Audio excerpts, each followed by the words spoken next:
eenyuti Oro wajjin taphachaa turre beektaa 4 taane. Achi booda adabbii ija keessan hidhadhaan hojjedhan anaa fi Takluu. Ija hidhannee waliin dhugatan isaan deemaniiru beekta. Dhumarra walitti haasa'anii anii fi Takluun ija keenya hidhannee sa'aatiin hin dhumne maaliif callisan jennetti teenyaan isaan irra qaasa deemani. Gaayis amma asloo wajjin hin taphadhu maataan illee deemu kan jedha. Taphatan godha. Rafu addaa? Rafaa. Jimmi yoo sana taphannamee amma asloo isti amma daqiiqaan kun dhumutti daqiiqaa 4. Abi Jimmi yoo. Jim jedhiku. Ayiwe. Jim. Ila akkam beekta. Akkam beekta ila. Jim jettaa kan kana nyaatu jedheen amma daqiiqaan kun dhumutti yoo dubbattee kana hunda nyaattaa jedhama. Ijoolleen amma akka ishii nabala godhattuuf kan mana keessatti yeroo ijoollummaa keenya taphanne. Hibboo lafa. Hibboo miti Jimmi yoo. Haadhoo koo andaa'imni. Atama na jalaa qabii amma ani sagalee sii dhageessisutti si eeyyamutti dubbachuun hin danda'amu ni callistaa jechuudha. Yoo kolfite yoo dubbatte kana waan siin jedhe mara. Ishee amma Jimmi yoo Jim jettaati. Jimmi yoo. Jim. Kan farda nyaatu.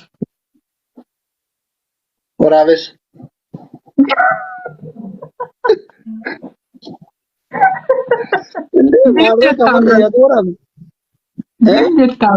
Jim jettaa. Achi ayyee. Kan farda nyaatu. Jim. Kan waan namaaf hin eeyyame waan badaa dhalli namaa hin nyaatu.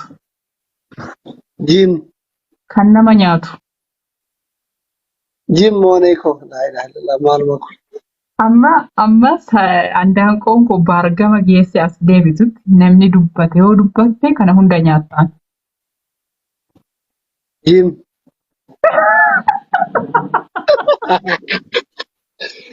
Maalidha? Maalidha wanti isaan hin galle ani Jim jechuun malee maalinni? Edisi tokko naa gannaa? Nyaattee mura. Moonii maaf wal qorra garuu?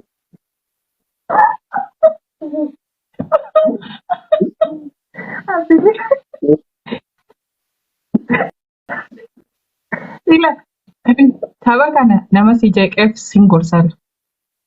Gaayis abaaboo dafa. Abaaboo tokko namni biroo.